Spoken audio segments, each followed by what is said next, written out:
there? Hello, Mats. Can you hear me?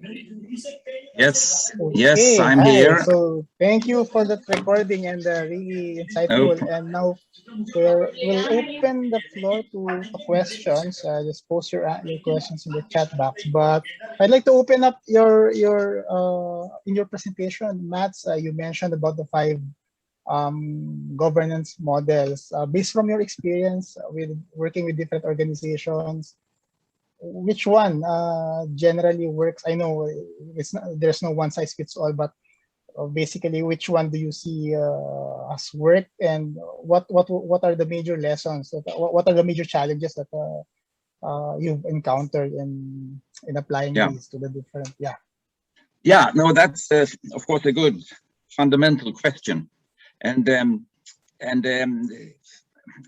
as reflected, I see metropolitan governments greatly as essentially a teamwork among local governments. And as we know, teamwork, sometimes it works better and sometimes it works worse. And then the more ambitious models get around the teamwork a little bit, because there is a more formal structure around for example, a separate metropolitan government. But I want to balance Pedro's messiness a little bit, just by saying that there are places where I think it works reasonably well with just the Metro Council arrangements. I would say, as example, London, Lyon in France, Vancouver, Canada. It seems like the metropolitan arrangements works reasonably well, and if you really want to address what correctly Pedro is outlining as issues, I mean, you could go to what I call the consolidated metropolitan government. The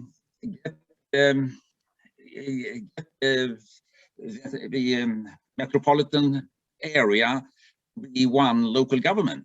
Then we are back to kind of square one in terms of having local jurisdictions, and that works in South Africa.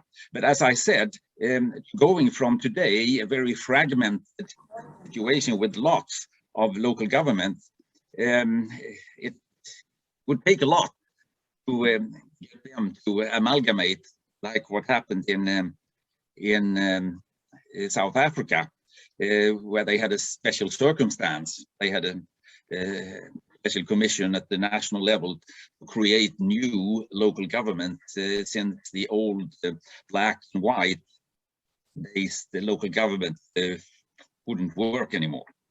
But that, of course, is a solution. I mean, in federal states, the states tend to have fairly high jurisdiction over local government, but to amalgamate or change boundaries, it's still tend to be very controversial politically, of course. The other example is China, but that's more of tradition, that the original municipalities were very large, and thereby even today essentially covered their metropolitan area.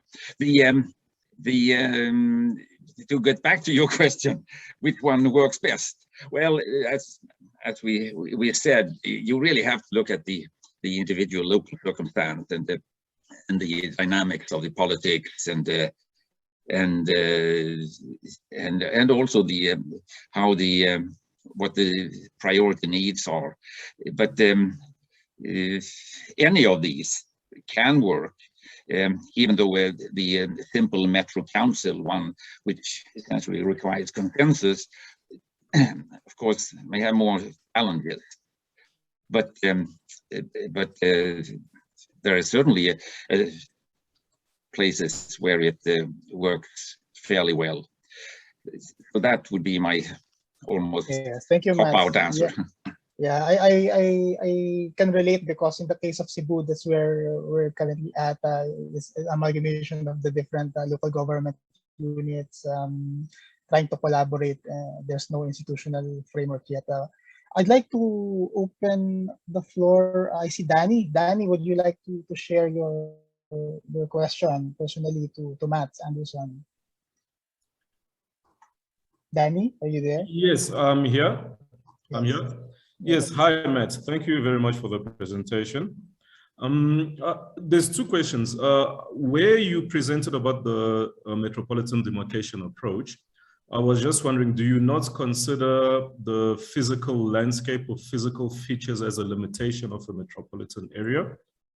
That's the one. And secondly is how would a demarcation board be established for a metropolitan area, especially in instances where it's going over boundaries? How would it be established, and under what authority would they be responding to? Yeah, okay. I mean, the physical topography is important. We usually see a metropolitan area almost like a circle, because it's easy to draw. That's the conceptual. But I mean, we have many metropolitan areas in the world which are essentially a corridor.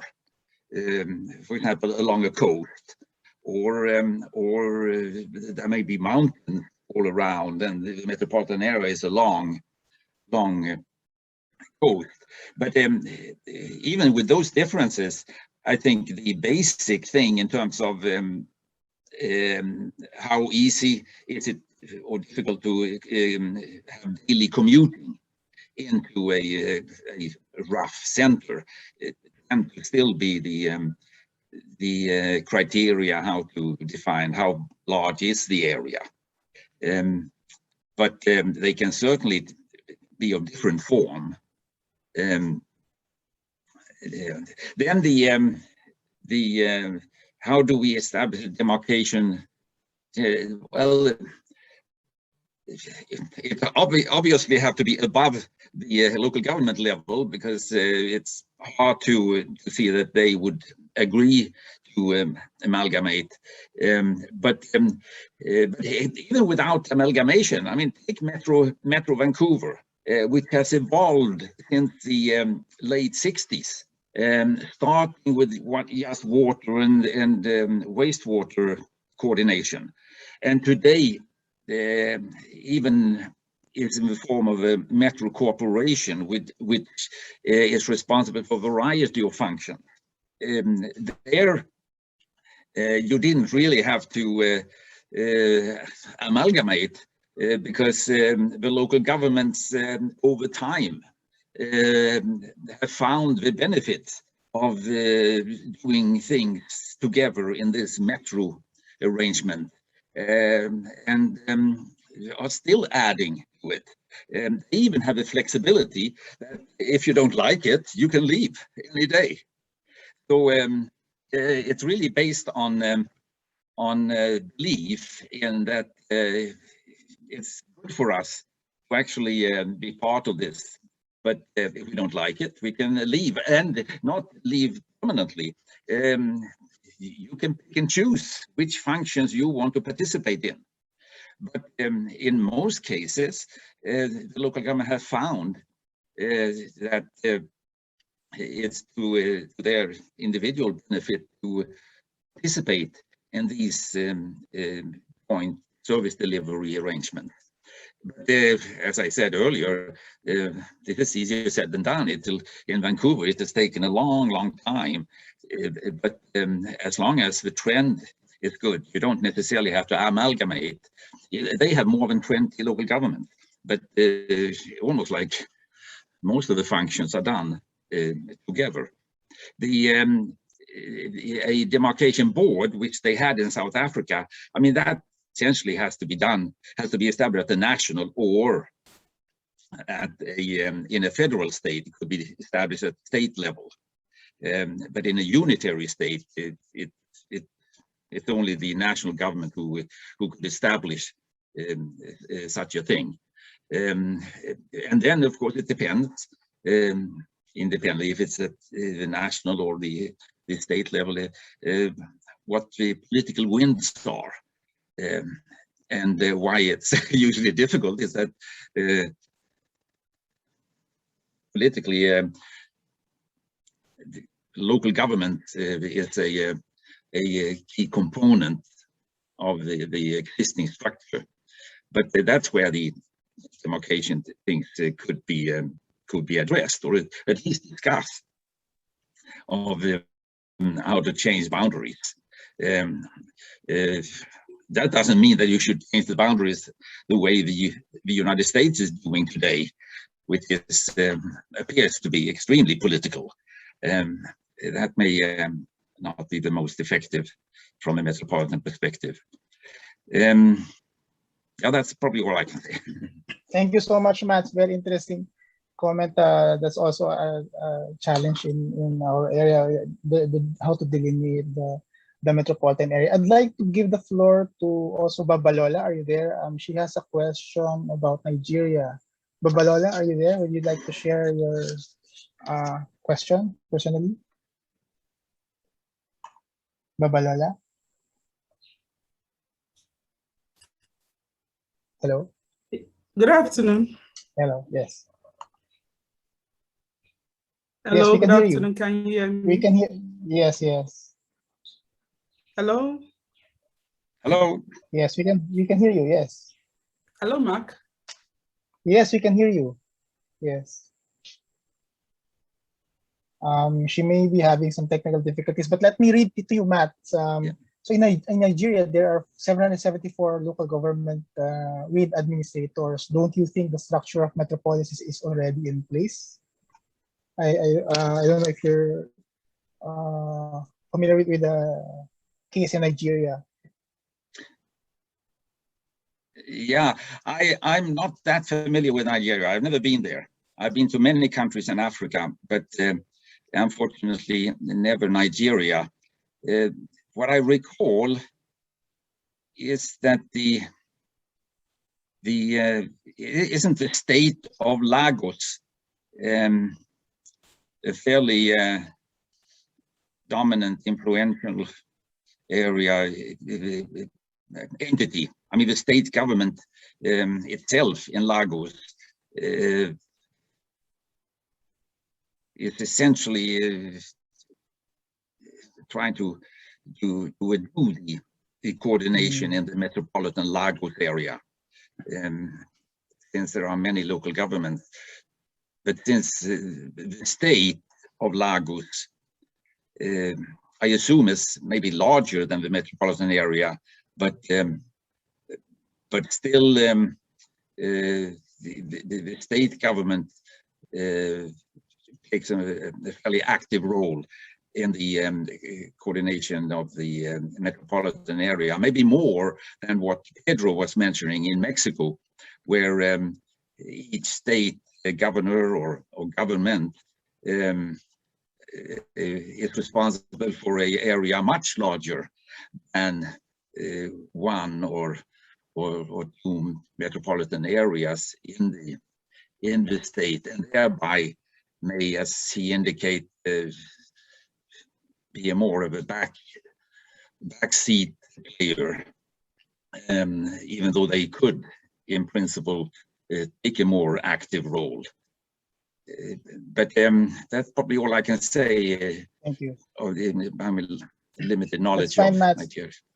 Yeah, I think we can. Yeah, that's something we can discuss further later. I think I'd like to also give the floor to Olivier Corrier. Yes, Olivier, are you there? Yes, I am. Yes, welcome.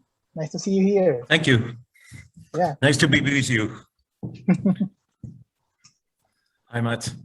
Hi. Yes, I just want to probably give some input about France organization.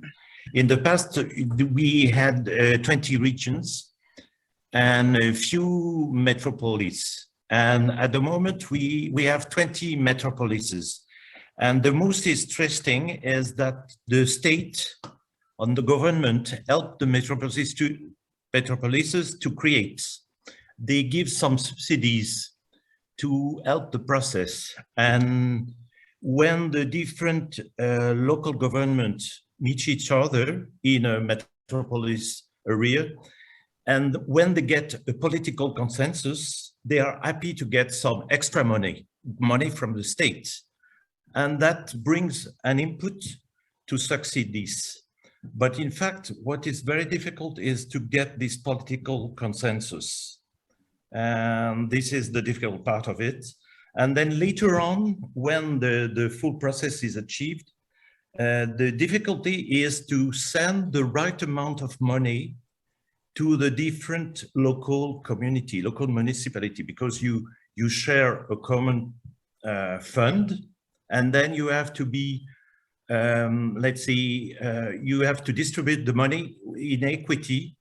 And sometimes the rule is to distribute the money based on the number of people of the different local governments, of the different cities that constitute the metropolis. And sometimes there are some different rules, but you have to agree on the different rules first to get this. And some at the very start of each metropolis, this is very difficult to get a consensus on rules to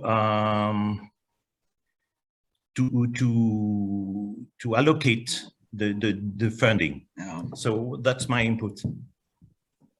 Yeah, yeah, no, very good points, and of course in France you have a long tradition of metropolitan arrangement.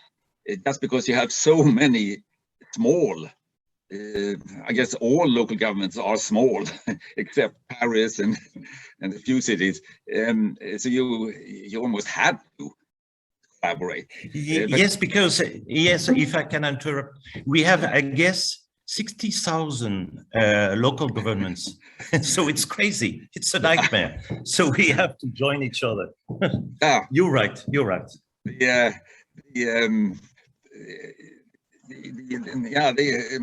it's almost an extreme. But at the same time, you had long experience in both Marseille and Lyon and others for collaboration among these local governments. And but in terms of the money, I mean, that's where really, as we say, the rubber hits the road.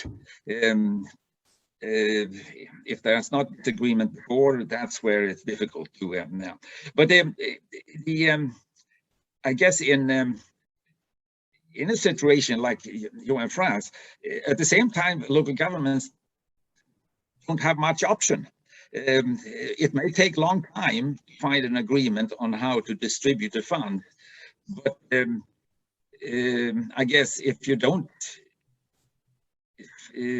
come to an agreement, you either simply don't get the funds, or the funds are just sitting in a bank account.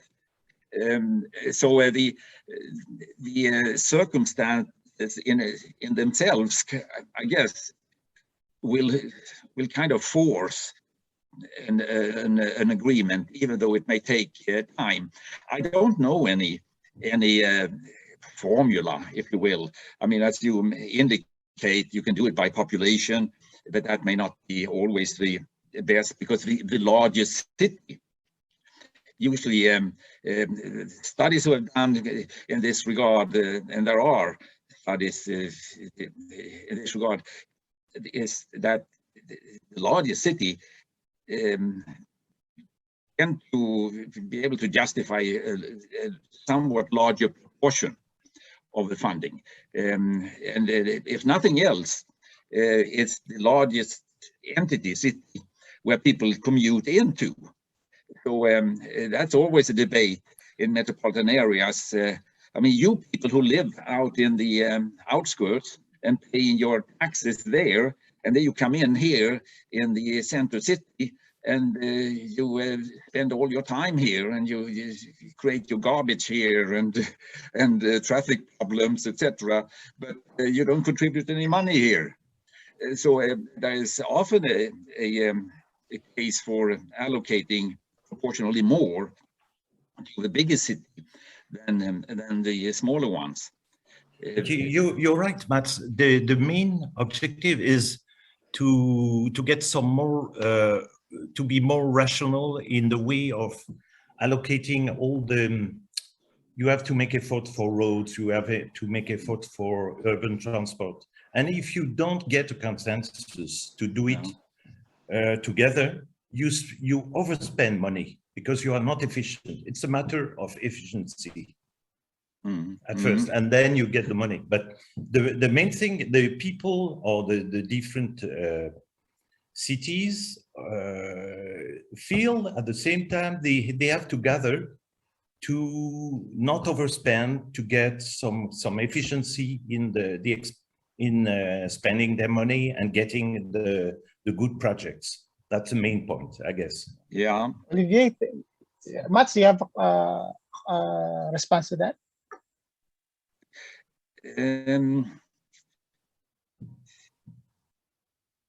I think if not, no, it's a good comment, and I had one thought, but it left. Anyway, it's okay. It's okay. Olivier, okay. Thank you for your question. Thank you. I look forward to your presentation next week about Clark.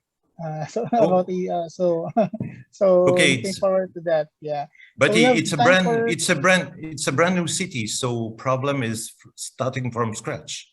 Yes, definitely. Because you can see in Cebu. Yeah. We have been working there with Milena and some others, and like for 3 or 4 years, and we didn't succeed in getting some good structure. Yeah. Olivier, looking forward to that discussion. Okay, see you. Bye. Next week. Yeah, looking forward to that. Bye-bye. We have time for one more question from Anastasia to Mats. Anastasia, I give the floor to you. Can you hear me, Anastasia? Hello? You're muted. You're muted. Your audio. Yeah. Your audio. I can read her comment.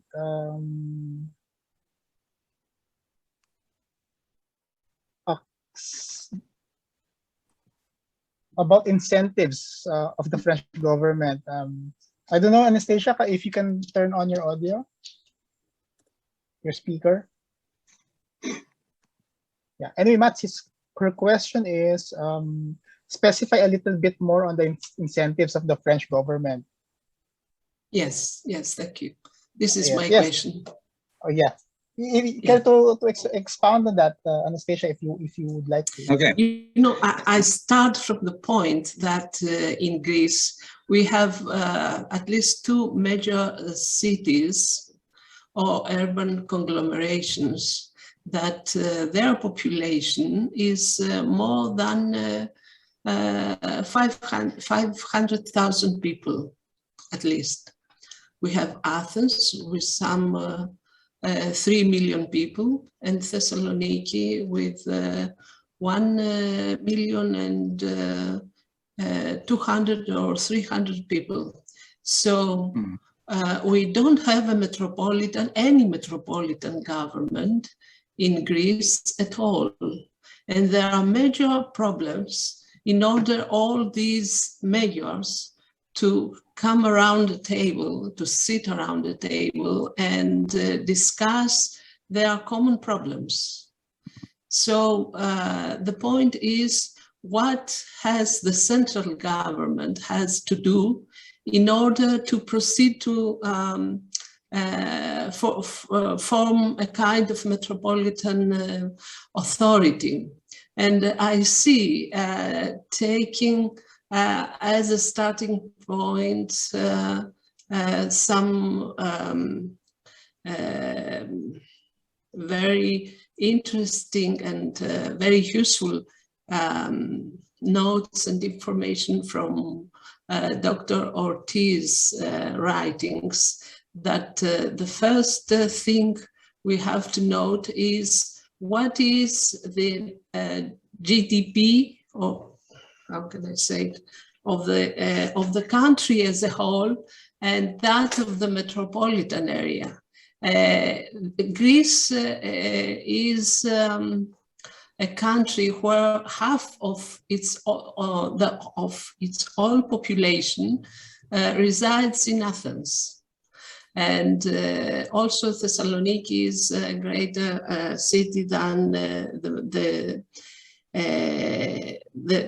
countries as a whole population. And this, I think that is a major difficulty in order the central government to accept two major authorities with, in financial terms, to take a major part of their power, to delegate this power to the metropolitan areas. This is my explanation, if you want, what Dr. Ortiz writes about this.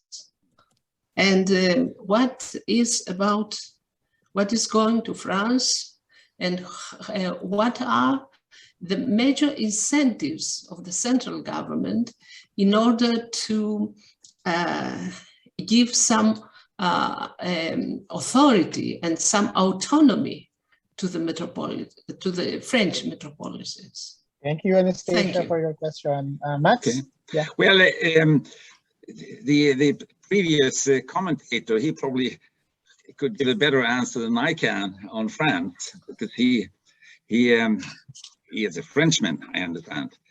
But in terms of incentives, I think both in France and particularly in the United States and in elsewhere, we usually say money speaks. So if higher level government can establish some conditional transfers, meaning you have to do certain things in order to get this money.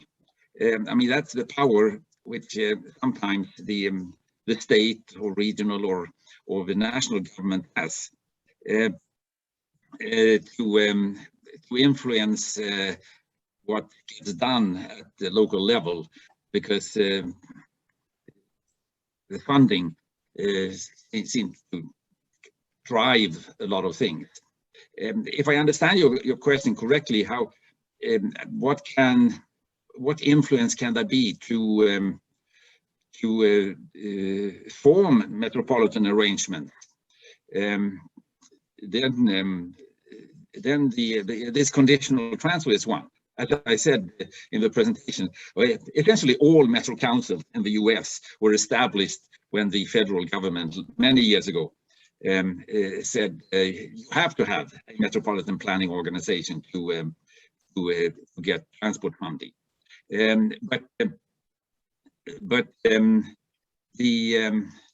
I also mentioned that there could also be indirectly that the civil society, the media, and things creating more pressure on this subject, and thereby influence the national politicians to maybe pay more attention to this. And but in terms of not only money but others, what Pedro sometimes mentioned is it's a carrot and stick situation, that whatever in addition to funding, whatever incentives can be provided for getting the local government to come together.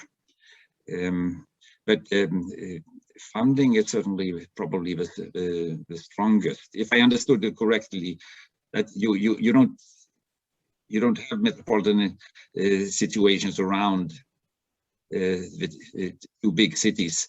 I mean, sometimes, I mean, the local government themselves, the dynamic creates the need for a more permanent arrangement, because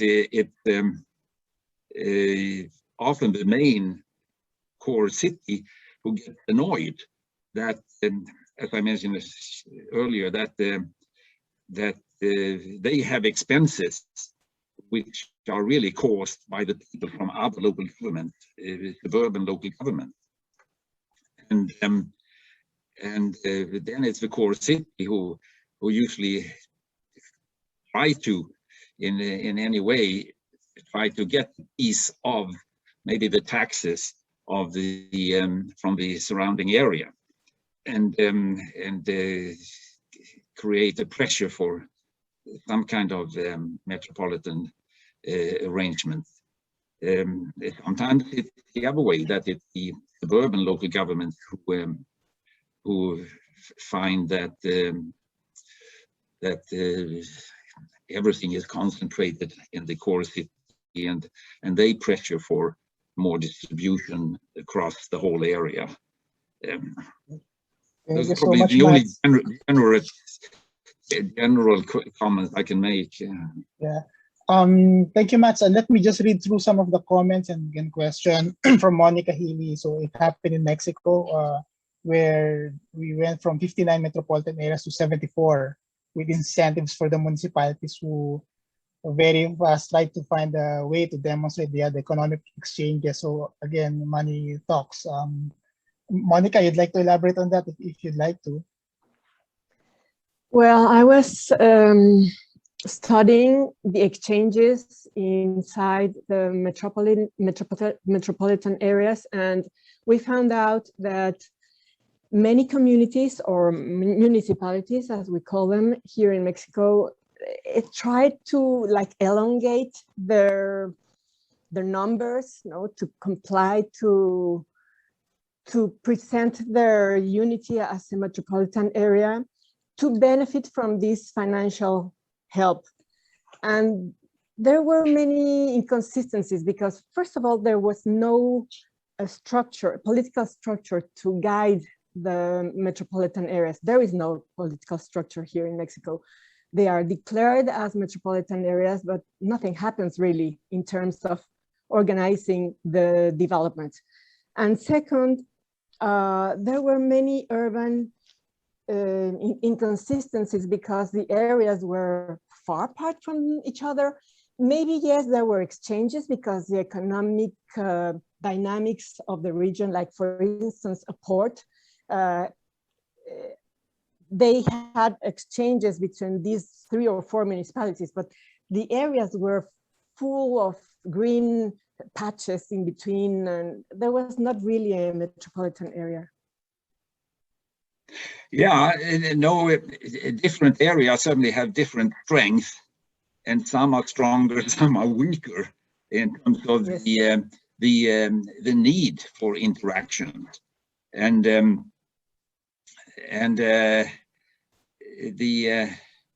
it probably gets back to I mean, for example, when I live in San Francisco, I mean, we call the Bay Area the metropolitan area, but that's very large, and lots of, well, not lots, but I mean, there's the rural areas in between, and so if there is a by definition weak need for interactions, I wouldn't say that it's here. There are big needs for interaction in affordable housing and to ensure that the public transport network works nicely, etc. But if you have an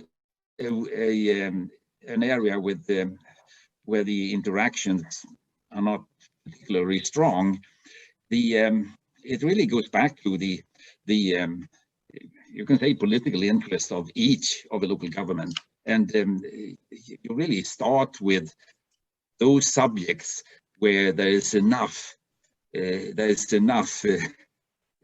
what do we call it, enough inertia to really even talk about it, and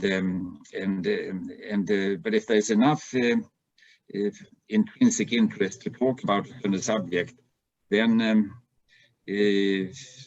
like I also mentioned, if there's one subject where you actually have success and it showed that it was actually really a good thing to address this jointly, that may trigger the next subject and the next, and it's like as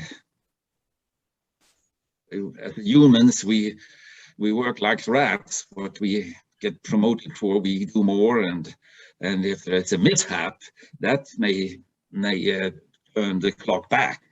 and we say, oh, we don't want to try this again. But I think it has to come from the just the interest from each local government. What is there what we can start to work on at least? But, thank you, Monica, for the question. Thank you. Mats, thank you for that. Thank you. Adodo, are you here? So she also has a comment about applicant countries. Adodo, I don't know if you're here. Can you hear me? Yes, Adodo. Shoot. Yes, I can hear you. Yes. Well, I realized that we from Africa, we realize that the developed countries have the metropolitan scale would really work, or is working.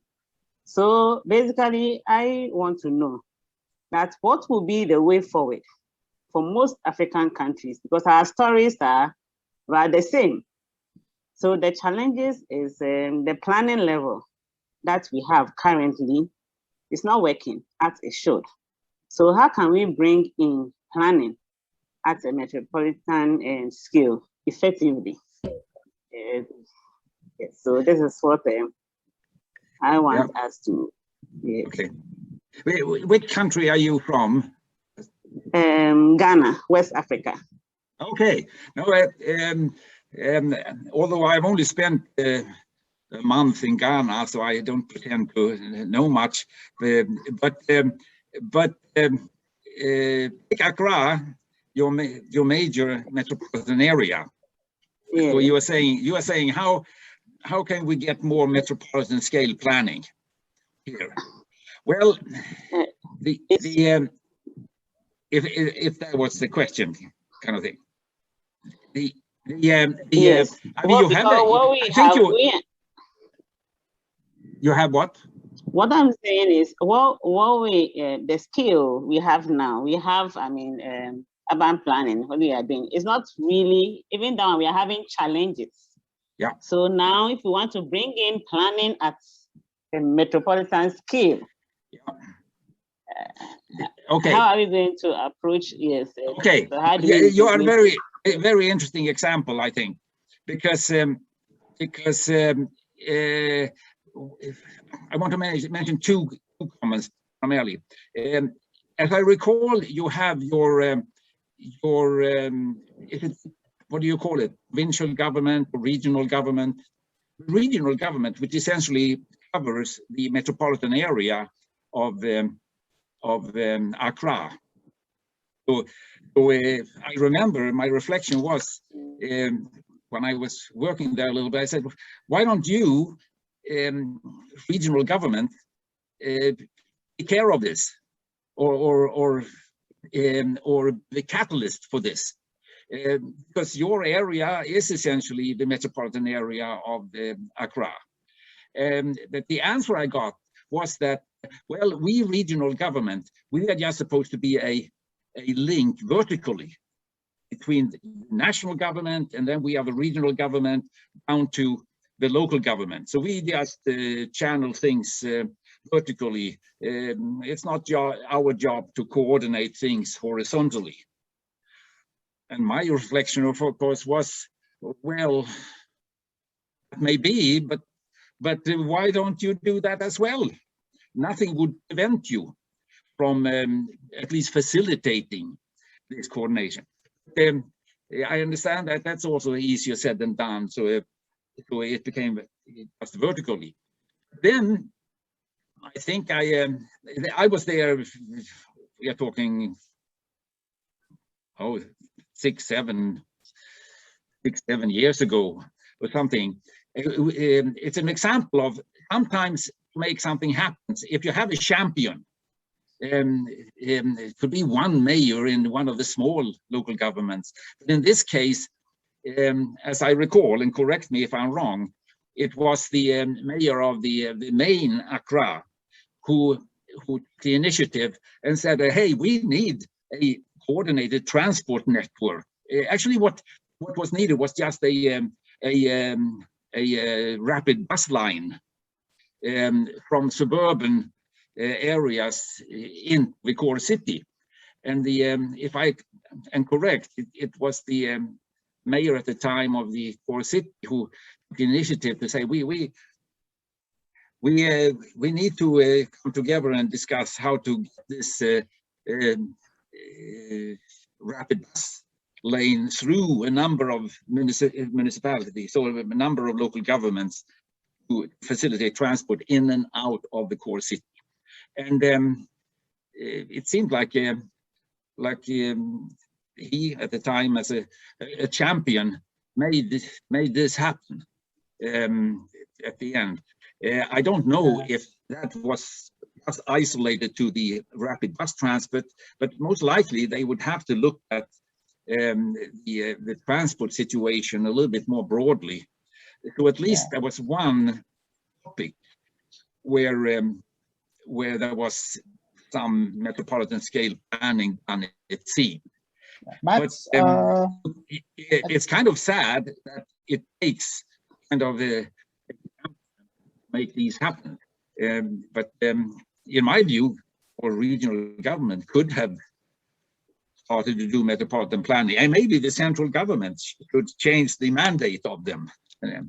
Anyway, that's my reflection. No, yeah, that's okay.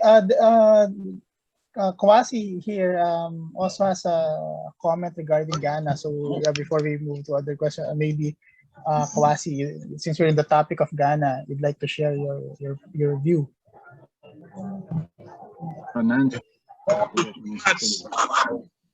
Kwasi, so when it came to Ghana, I worked with you some 4 or 5 years ago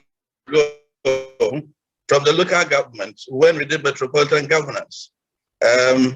I'm not sure you remember me, but as soon as I saw you, I saw that, yeah, that's the man here. What I'm asking is that from your work that we did, we are in the process of going to form a joint development planning area where we are going to bring about 17 MMAs, municipal metropolitan authorities, together around the Odo Basin where there's always flooding, so that together we can come and plan. We have a joint development planning area, we prepare a plan and pull in resources, and we kind of find a way to solve the problem with the flooding. The question that we are almost getting to is that, how do we get all the assemblies, the participating assemblies, to contribute into a central fund that will take care of the projects? For 2 reasons. One, they don't have equal financial strength. Some of them are as low as, as the other is high. If they're going to contribute according to their strength, then how are we also going to share the projects, whatever the projects there are, to ensure that there's a fair distribution? If you are going to give us many projects to those who are going to contribute high, then why do we bring them together all the time? Because they can do their own thing as they have to do. So now the issue is the financial contribution and the sustainability of it. Is there any ideas you can help me pick up? Okay. No, it's a good subject, which shows the challenges. Yes. Yeah. At the same time, the reality is that water and not to care about the boundaries of the local governments. So the flooding, if one local government doesn't do anything, flooding it's worse in the other areas, and vice versa. And so it is an interesting example where the reality of nature almost forces us to at least discuss this, how we can address it.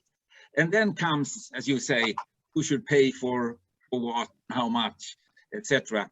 I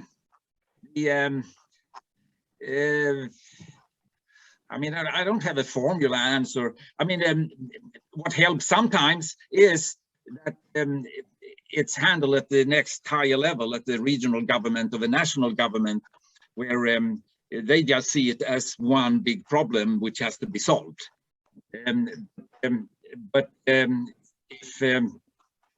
then it becomes a priority versus many other priorities in the country. So that doesn't always make it simpler. But that's something sometimes what happens. And we have seen on many subjects around the world, if the local governments can't get things together, it tends to be that the next level up steps in and say, hey, you got your chance, you didn't make it, we are going to solve things for you. And with our rule. Back to the ground level, then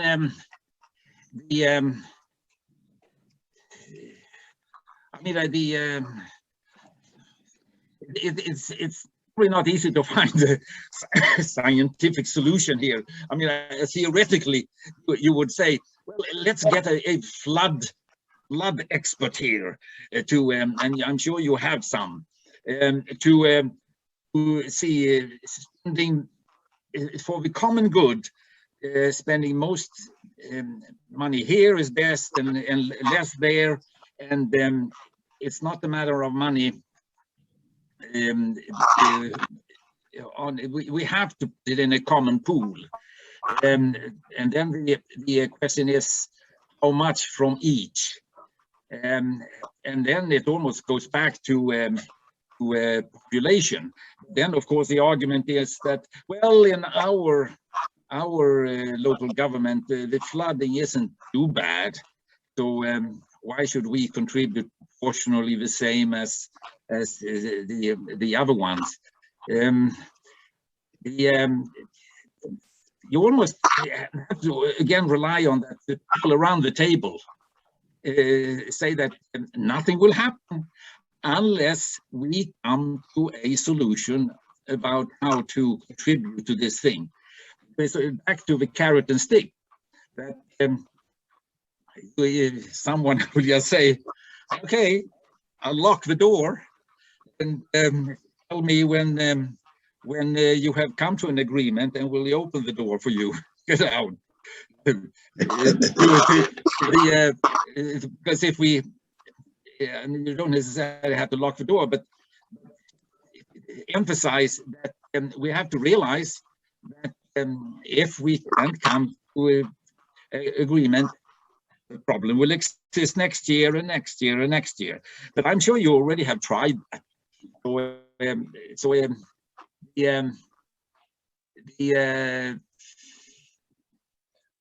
mean, maybe there are others who have other ideas for you, but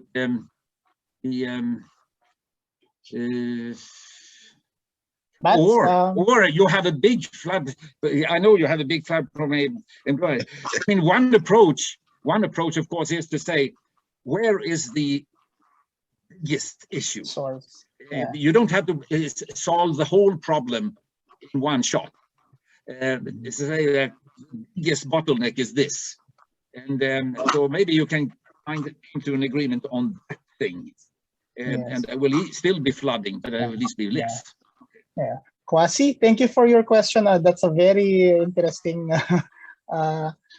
Ellie, before I go to you, I think that your question is related to what Kwasi mentioned. Pedro, you raised your hand. Let me jump into this question, Kwasi.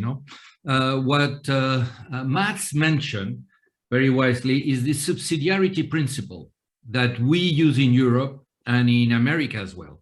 And the subsidiarity principle says that everything should be done by the lower tier of government, but when it cannot be done by the lower tier, it has to be the upper tier that comes in and solves it. No, and that's the point of the national government. If Accra doesn't work, Ghana doesn't work. So Accra is not a problem of the municipalities of Accra. Accra is a problem of the national government. And the solution, as it is referred on the paper that you have, that my presentation was based, is what it's called unitary decentralized. I mean, the government takes charge of the organization of the Accra metropolis because the municipalities are not able, because even the mayor of Accra, Central Accra, he's he thinks he's the emperor of the metropolis and wants all the other mayors to do what he wants. And that's not the way of working a metropolis. So it's central government that takes in charge that problem of organizing the metropolis, and especially the floods, because if Accra is flooded, Ghana doesn't work, it doesn't produce, doesn't export, and so on and so on. And on top of that, the issue is that when you're talking about sharing among the municipalities the money and creating a fund and so on, come on, I don't know the figures about Ghana and Accra, but probably the municipalities in Ghana have less than 10% of the money of national government. So it is really national government who has the money and the funds to address metropolitan issues, which are national issues. So it is not to look for the money within the municipalities, it's to look for the money from the national government that has 10 times more money than the municipalities and is the one which is responsible to make Accra work. I'm sorry, I'm very blunt because I have an age, I have no time to go on discussing details and so on. I'm very blunt, but that is the basics. And I refer to the report that was the basis of the presentation, and you have on the chat. Thank you, Pedro. Edley, yeah, I think it would be good for you to push your question. Ellie, can you hear me? Yes. Hi, good day, Sir Mats. I'm Ellie from the Philippines.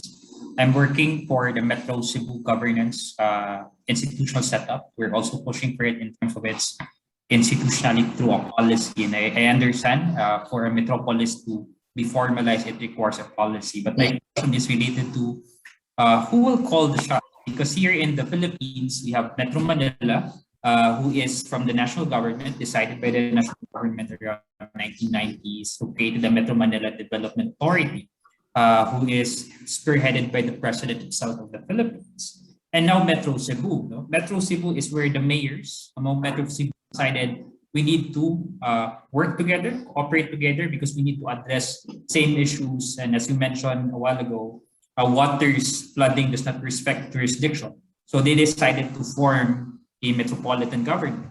So you have these two metropolitan metropolis. From the first one, Metro Manila, from the national government who make the decision. And the second one, Metro Cebu, who is the mayors, among the mayors decided to work together. So my question now is, in terms of efficiency and effectivity of who calling the shots, are there any so far among in the world, metropolis in the world, who is more effective? Is it the call of the national government, or is it among the mayors deciding to work together? Yeah, basically my question.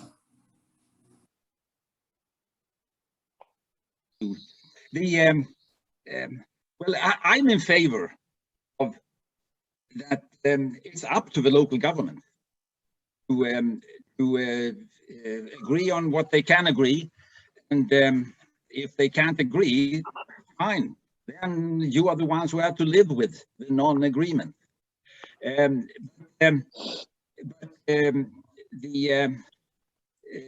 sometimes can lead to kind of non-action.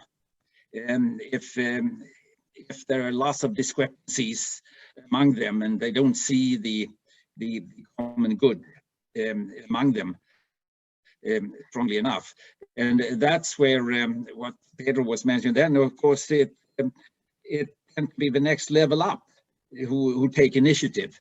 And I guess I don't know Philippines that well. I've been there many times, but not really working on this subject. The next level up, yes, is the national government. But I'm also a little hesitant to always wait and rely on the higher power to tell us how to handle these things, and particularly, as you say, to call the shots, meaning take decisions, because then it makes it easy for us to just sit back and kind of spend all our efforts to influence and lobby at the central level rather than dealing with our own issues. But as I mentioned in the presentation, it's also a matter of what are you trying to accomplish. If you have an arrangement of a metro council of some kind, then it's a matter of finding small things, as I said, where you can decide together, which are non-controversial. And not only will that hopefully create some dynamic within that representative local government, but it may also create a message in the civil society, which you have very strong, which if the first examples actually work well, then the public may say, hey, just keep going. I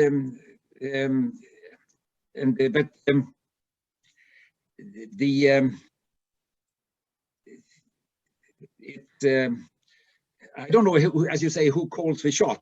I don't know if the Boo mayor is much stronger than the other one and can influence the other one, but you almost have to, have this come together or something, or the higher one should step in. Okay, thank you, Ellie, for that question. Just one last final question, Matt. Sorry to extend your session, but it's really very interesting. Ashwani, you have a question about federalism. Can you hear me? Are you able to share your question? Ashwani? So yeah, I'm here. Okay, Ashwani, yeah. Yeah, thanks, Mark, Pedro, and Matt, and all. It's really interesting session what I'm going through. Though I think for a country like India, it's lot of way ahead. I think what we see around here, we have a large cities which goes more than 10 to 15 million, but still they are not recognized to be a full-fledged institutional structure of metropolitan. So if we count where we have only 3 or 4 such areas like Calcutta, what the Matt has mentioned, Mumbai, Chennai, Delhi has made an attempt to convert not as a metropolitan, rather as a national capital regional planning board, that is, which also did not took off in a later stage, and it's like more as a very weak institution as of now. So the question which comes to my mind is federalism, is it hinders the metropolitan development, especially when it is spread over the different states, or does it provide an opportunity, because some states may be good in certain resources and offering certain services based on their culture and the skills of the people and the land quality. So does it offer the opportunities, or does it offer to be a hinder in a metropolitan structure? So that's, I think, is probably some answer for country like India can emerge out of that. Mm-hmm. Thanks. I think Matt or Pedro both have expert on this area. I'm just a learner in this area. Yeah. Thanks. Well, I usually don't make distinctions between federal states and unitary states in terms, but I can see in practice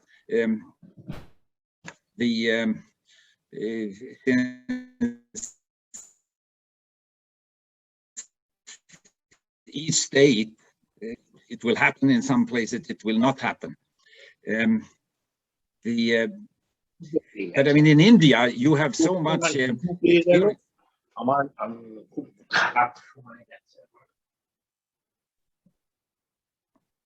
hello? Yeah, please continue, Matt. Yeah, I mean, you have a lot of experience in India in terms of dealing with your large areas around the cities, everything from Delhi and to, as you say, Chennai and Mumbai. You would hope at least that there's so much experience to draw from that those areas, then. But I see Pedro is nodded his head. He doesn't agree, and I'm sure he knows India better than I do. It's maybe a matter of what experience there is. But I mean, you have your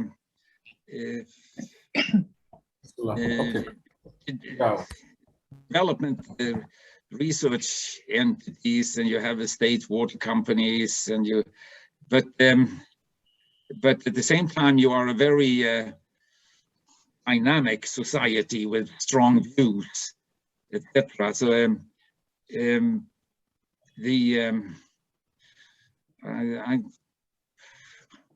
I probably don't have any good recipe exactly how to solve it. But I mean, you also have a different ways of electing mayors, etc. I don't know if that influenced the situation, but maybe Pedro wants to comment in more specifically.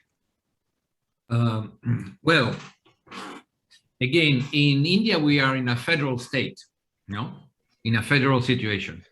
But the good thing in India is that the national government can be involved in metropolises, because they have a policy. In other federal governments, they are not allowed. The national government is not allowed to be involved in local politics and so on. But in India, they are. And as a matter of fact, the national government is interested in having a metropolitan policy and so on and so on. But obviously, the national government cannot coordinate the 2030, because beyond 6 million inhabitants, you have 6 or 7. But if you go to 1 million, you have 53 metropolis in India. And obviously, national government cannot coordinate 53 metropolis, each of them. But you have the federal governments, each state government that should be in charge. In Maharashtra, the chief minister of Maharashtra should be the one that should care about Mumbai, about Pune, and about the metropolis. And he doesn't. Because as I mentioned before, it's messy, you have to put money, it's going to be very difficult to solve the problems, you're going to fail, you don't want as a politician to get the failure, so you rather not get involved and say to the municipalities, get together, put your money. The municipalities do not have money. In India, all the municipalities only have 1% of the national budget. And in sometimes they create institutions like the Metropolitan Mumbai MMMBA or MBR or DRA. I don't remember the letters, but you have a metropolitan body. But then the metropolitan body doesn't really manage the metropolis. Maybe they could have the power because they have the capacity to get money, to get finance, they have the capacity to do works, but they, maybe because of political reasons, they do not want to confront the power of the mayors, and so they do not act, and they are very passive, So really the issue is a political issue, as many of the comments that I have been reading, is a political issue, is the politicians that do not want to take the responsibilities they should take over, and they just want to throw to others those responsibilities, not to take the blame for not being able to solve it. But in India, I think it's the federal states, Maharashtra and so on, Karnataka and so on, that should take Odisha. In the case of Bhubaneswar, is very clear. It is Odisha that has to take that responsibility and so on, because that's the only way of organizing all the municipalities. That in India especially, there are many places where there is not a municipality. In France, we have 64,000 municipalities because every small village is a municipality. But in India, no. In India, the small villages are not municipal authorities on themselves. They are under the authority of the state government. So it is up to the states to organize that. And that is the model of the federal system, where the states takes a kind of decentralized approach to metropolis, creating a delegate that will coordinate with the money of the state, which is much more than the money of the municipalities, the metropolitan area, which is under the responsibility of the state. But in India, you have the help of the national government with money of the national government, which is 10 times more, and that could help. So it's a dialogue between the national government and the state government that should organize the metropolises. Thank you. Thank you, Pedro. Yes. I want to ask. I would just want to add one aspect to this. Can I, Mark?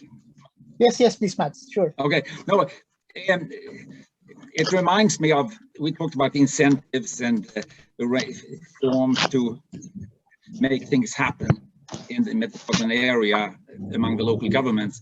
And I want to make a pitch for the International Financial Organization.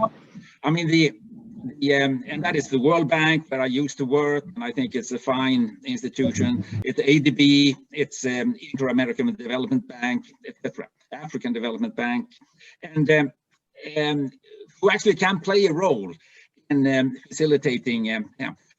It requires, of course, that the national government asks for a engagement and a loan, for example.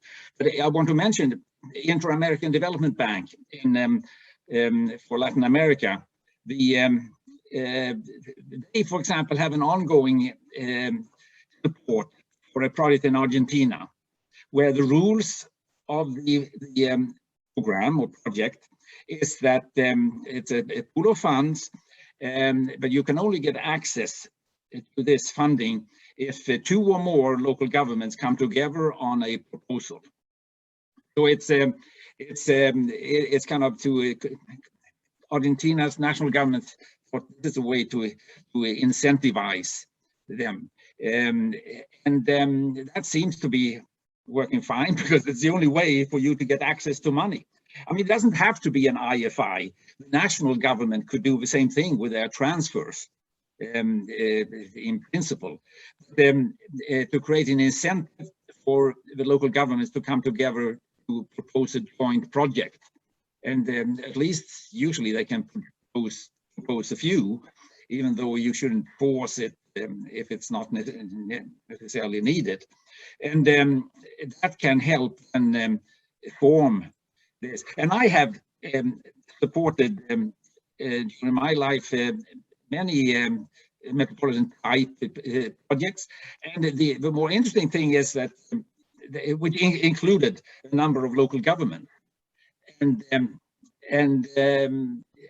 at the end of the project, almost, many of these participants from the local governments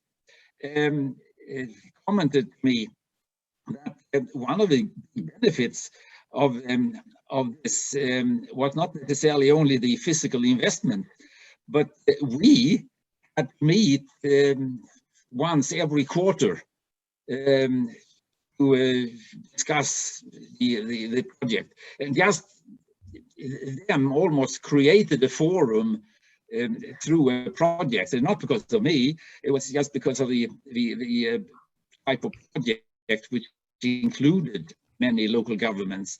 They had to have meetings around it, and thereby created trust, and which would benefit, hopefully, continued metropolitan thinking. Thank you, Matt. Very interesting incentives. Pedro, you have some comments. Well, yes, it's some final words. I had great fun with this discussion and so on, because as a matter of fact, you have seen an internal distinction and contradiction that we have in Europe. Mats is from Norway, so he's a Viking, and I am from Spain, so I am a Roman. And the Vikings had a tribal system when they think that by getting together and discussing things, they are able to form decision-making. And we Latins, the Romans, no, we have an emperor that takes the decisions for us because we are unable to get together and to agree on something. So that's the two aspects of the European culture confronted and dialoguing. And Max is more for the discussion among the municipalities to get together and to find solutions and to put the money. And I, as a Latin, I am more into the belief that they are not able to, because you need collective intelligence to do that. And only the Northern Europeans have that, we don't. And so we are not able to get together to discuss and to make decisions. So it has to be someone upstairs that makes the decisions for us. So it has been very fun, very much fun, Matt. Thank you so much for your presentation and your discussion. And it has been a great session. I have to correct you. I have to correct you, though. I'm actually from Sweden. But we are both Vikings. You're a Viking. Swedes and Norwegians don't like to be mixed up. We are one country until 1910, and then we Swedes said, well, you can go and create your own country. It was before we found oil. Okay, thank you, Matt. We are good friends. Yeah, Matt.